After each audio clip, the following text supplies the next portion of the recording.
Welcome back to Doc's Hot Shop and Forge. So today we've got some cool mailbox finds. This is a probably World War II vintage Department of Defense set of pickup tongs for power hammer work, I would guess. They are very much seized, so I'll have to get them hot and work them loose. And along with it came this little mini anvil hardy swage block. These aren't terribly useful when it's actually in the hardy because it seats up against the anvil, so I don't know what you'd actually use it for. Maybe for tidying up the insides of corners on round stock, I don't know. If you've got ideas, let me know down below. It's also similar vintage, although I can't find any maker's marks on it.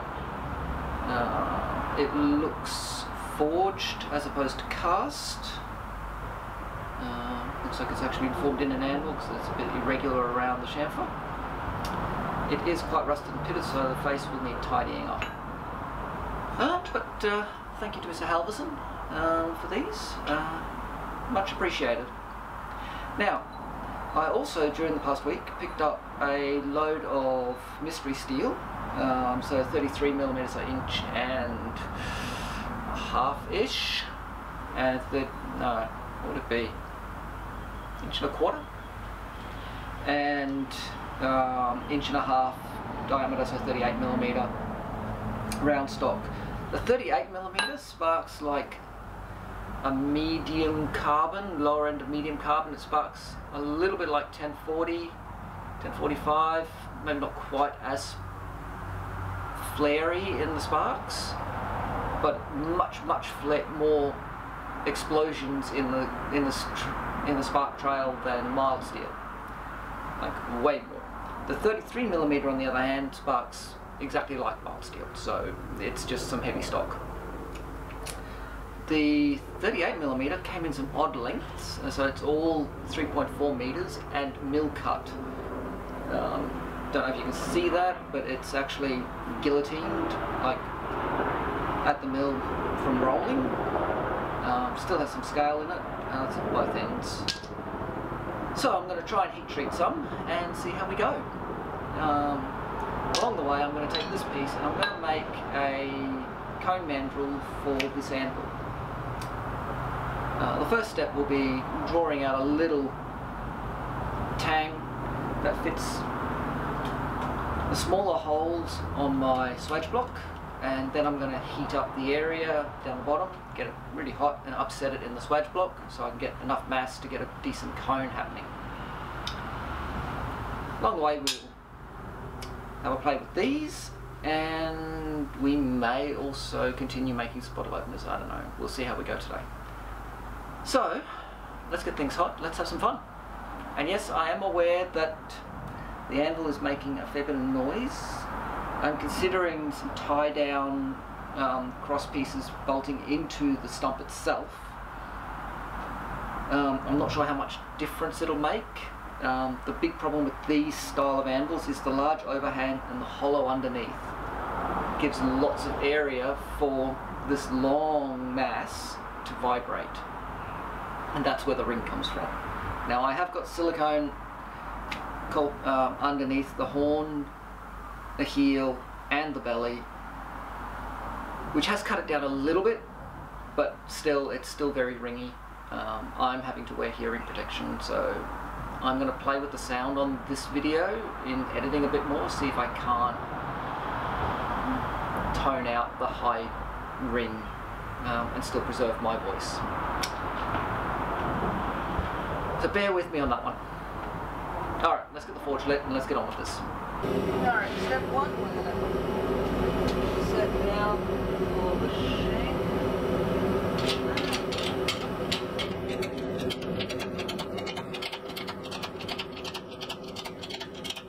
Gosh.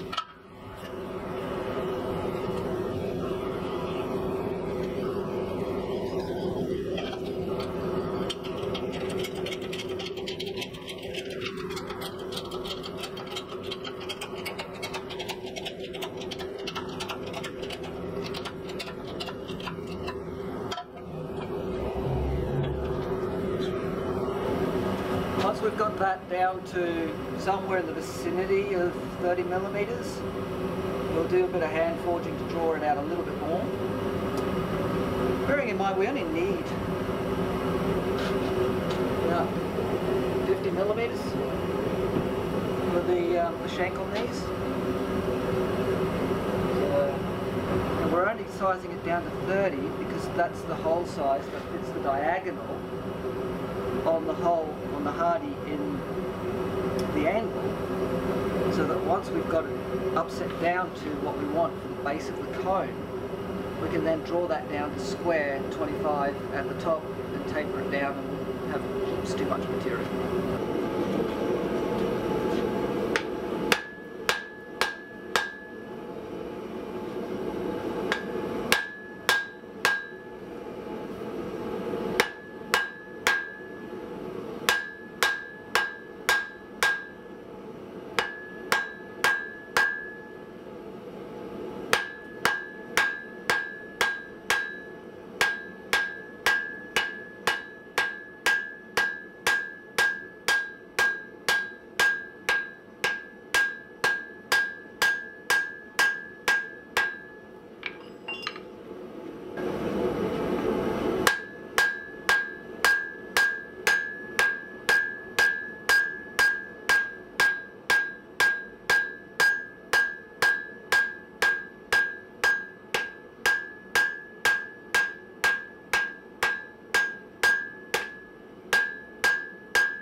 Okay, start doing that unsetting. That's it.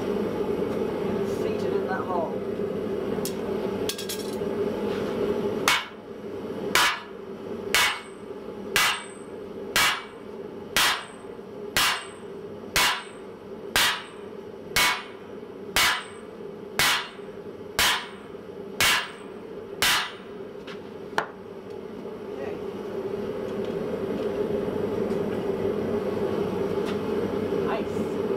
So, now that we've got it seating pretty well, rotate it a little bit, move up to the proper hammer.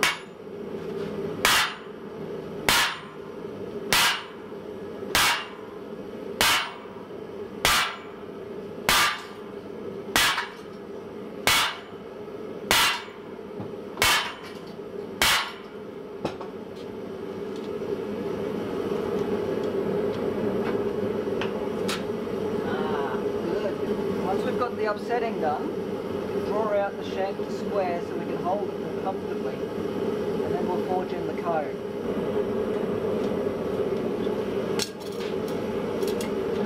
Slightly smaller.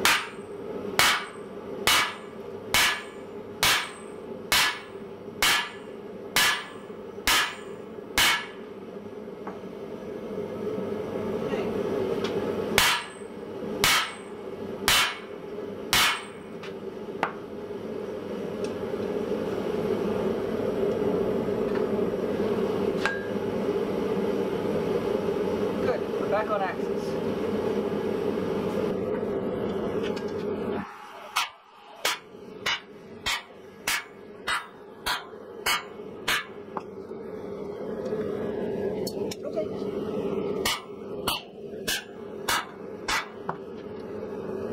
Keep that one.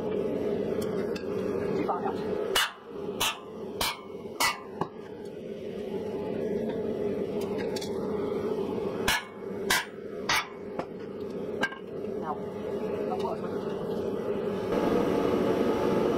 So, we just need to, at this point, take the flare out at the tip whilst we start the drawing out, but don't get too far into that because we do need to square up that shank so it begins to fit in the hardy hole of the anvil before you get too far into coning, because otherwise it's going to get difficult to hold when we need to draw out that shank. On the plus side, the current shank is exactly the right size for these tones.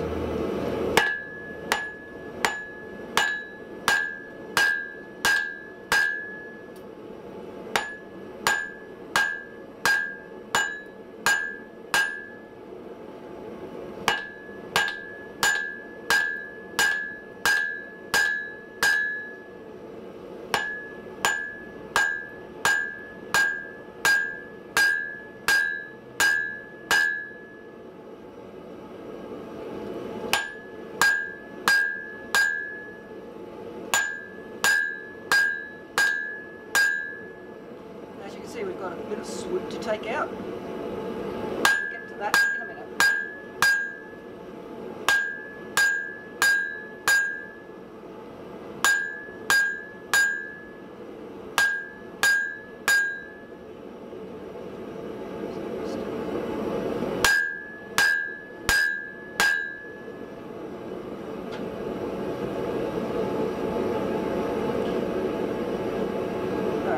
Got that out.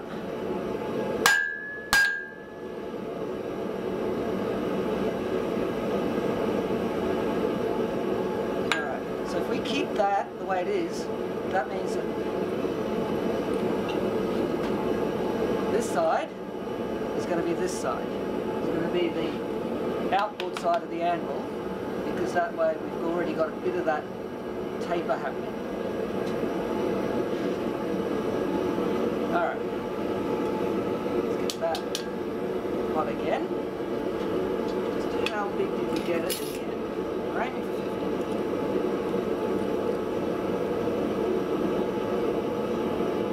50. 48.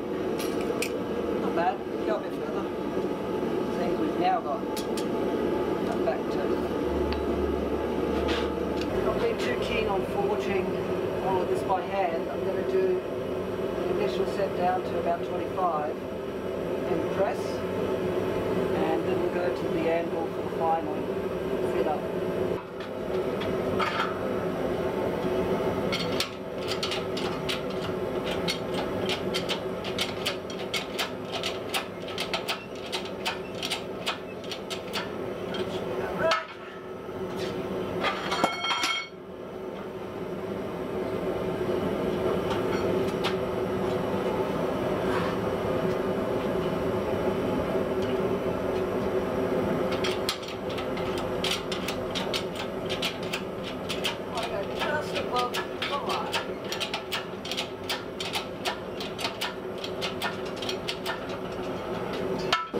Now that we've got the upper part of the shoulder, damn it, we've got the upper part forged into pretty much the size at the top of the hole. Now we're going to do the bottom.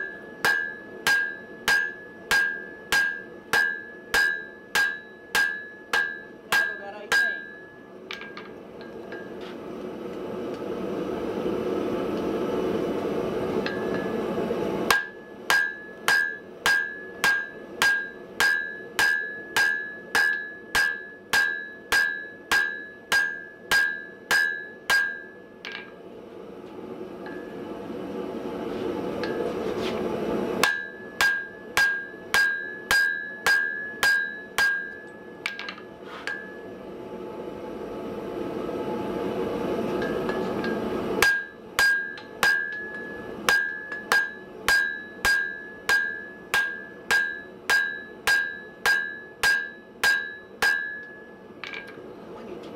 Fact that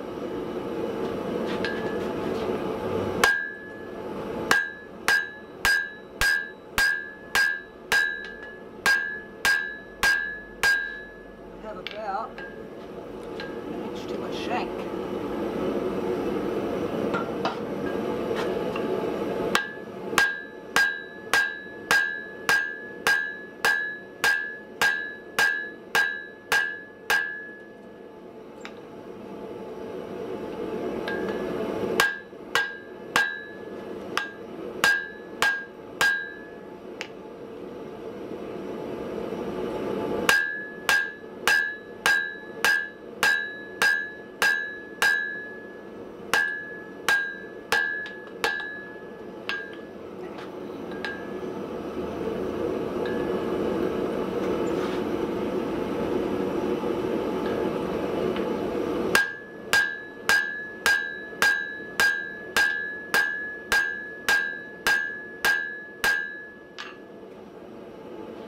Double diagonal, probably one of the more useful habits.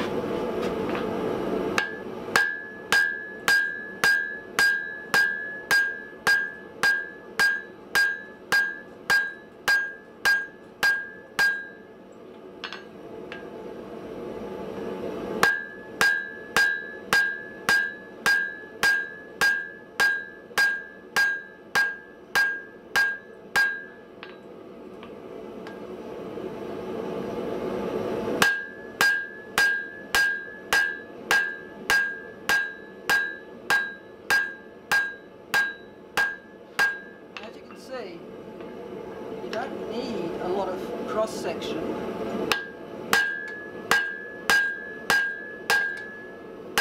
To draw out a lot of material. Started off as about an inch, maybe 30 millimeters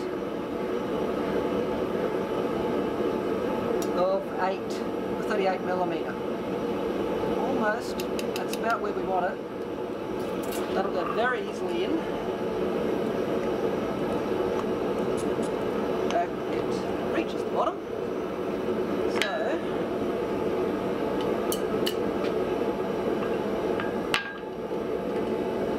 we need to trim it off at about there. Alright, right, that's fine.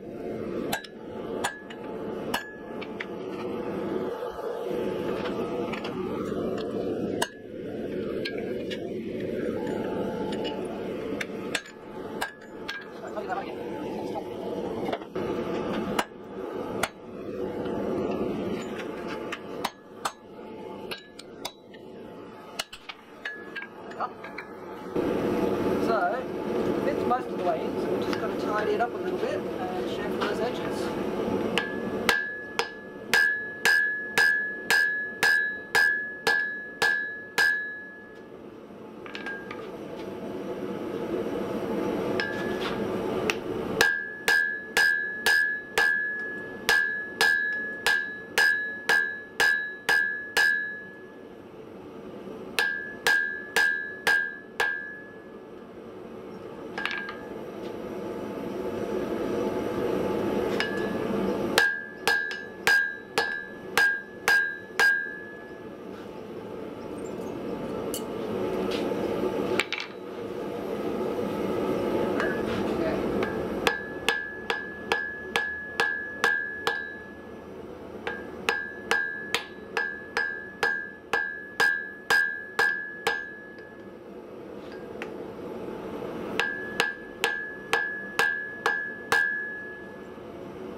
Really hot, and we'll get that finally seated.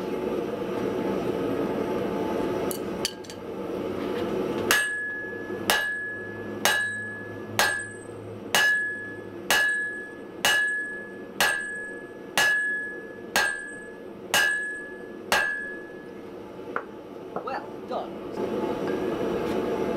Let's begin this madness.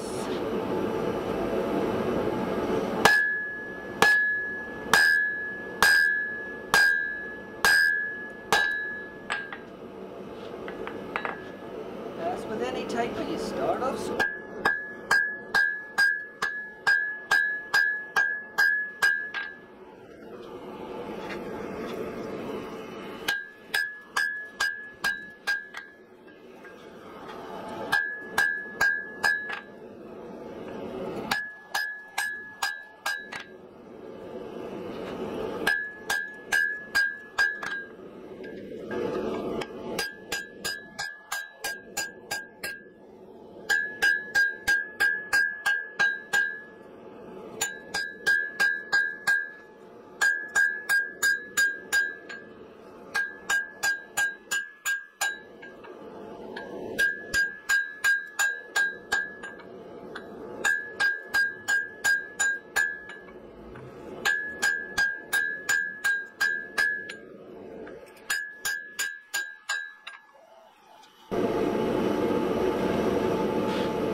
was going to be too long anyway. I haven't actually tried to control the cold shut you again when you're drawing out tapers like this. So what I'm going to do now is I'm going to cut off about 2 centimeters, which will leave me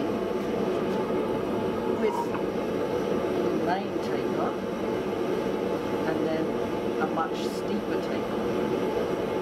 And that'll prevent that from happening again as I draw closer to the finish.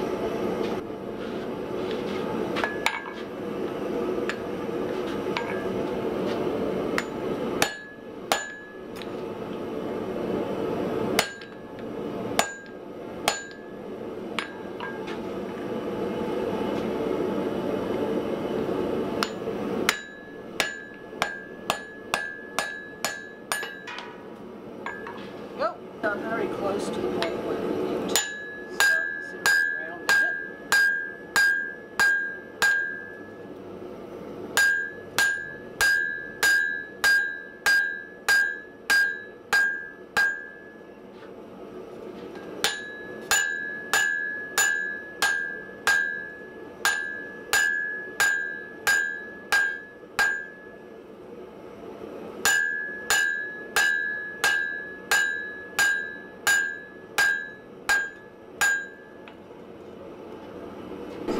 Sorry, I forgot to record that, but now we've got to work down here to bring that onto a regular shape, so it's not quite square, and then we work in the middle section.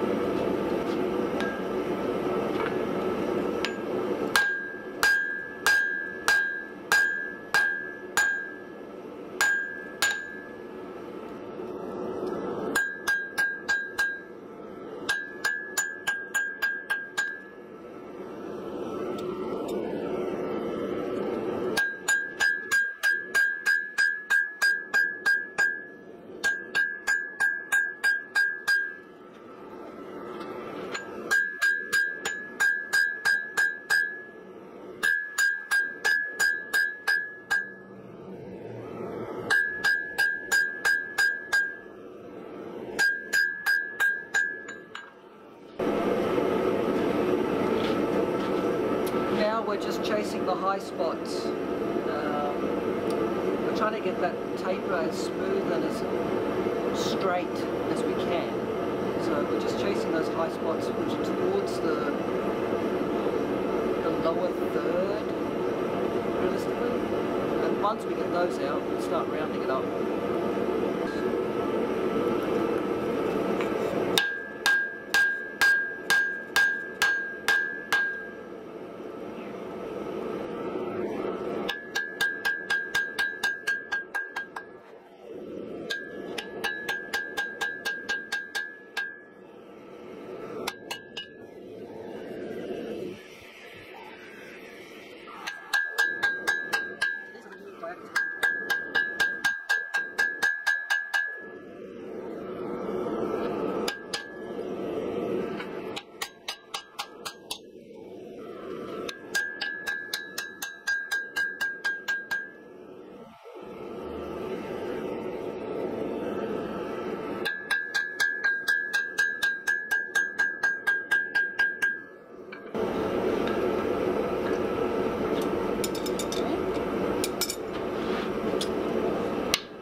Bottom hot.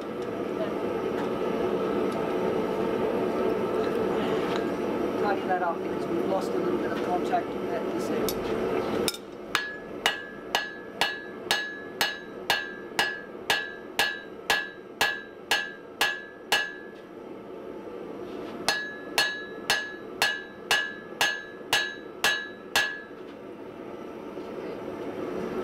That's probably together.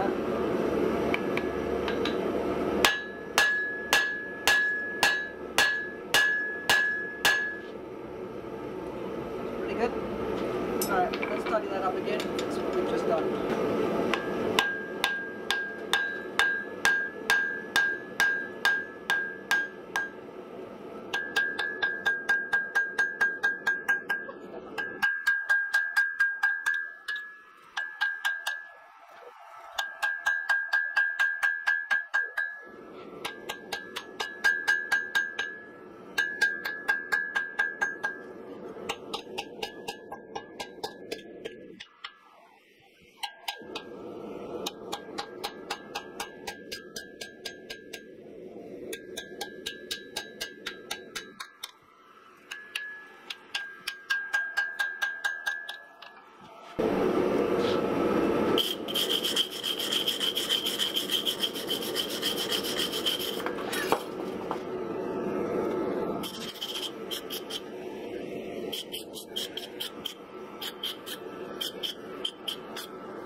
Done hot, the less grinding you have to do,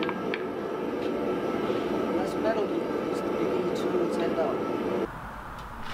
So we're just going to leave it to normalise for a bit. I won't leave it in the hardy hole for long. I'm going to move it because I don't want to detemper the face. But nice uniform heat. It's just on the paramagnetic stage, so that's ready. So I'll move that now because I just don't want to.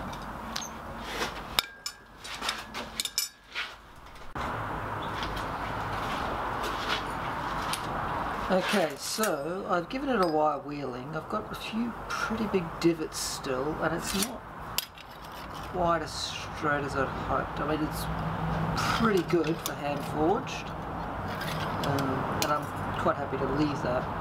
Some of those divots, I think, are a little bit big,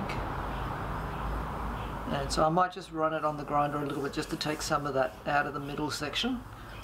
And we have kept 50mm. We go down to 9, so 3/8 to 2 inches. And overall, just a touch under, so we're at 17.5cm, which is just on 7 inches. So not too bad, considering we did lose some to drawing out and whatnot. So let's give that a bit of a grinding and tidy up, see if we can keep it reasonably round, and then we'll heat treat. So we've run it through to 400, got rid of the worst of it. Yeah, it's a lot straighter than it was. So I'm happy to heat treat at this point. It does seat better if you're working towards yourself. Working away from yourself, it tends to unseat a little bit. So let's get this hot, get it quenched, and we'll heat treat it.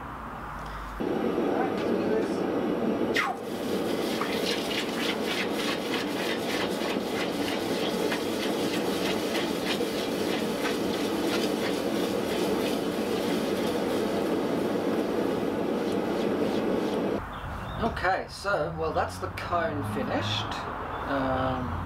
It's been ground, it's very round, it's reasonably straight, so I'm pretty happy with that. Seats well, especially if you're working from this side, not so well if you're working from this side. But that's an awkward position to be hammering anyway, so you're more likely to be hitting from this side, or this side anyway. So, I think that's a successful project. We'll see how it holds up in practice, given that it's somewhat of a mystery steel, which spark tested a little bit like 1030 non-resulfurized steel. Not quite as sparkly as 1045, but definitely more so than standard mild steel. So somewhere in that range. It was not easy to forge, definitely pretty tough material. So I'm hoping it holds up really well. So, if you've enjoyed the video, hit the thumbs up. Feel free to share on social media. And if you haven't already subscribed, I'd love it if you hit that subscribe button. When you do, don't forget, ring the notification bell. So get out to your shop, have some fun, push your envelope a little bit, do something that's a little bit harder than usual. But above all, stay safe, and I'll catch you for the next one.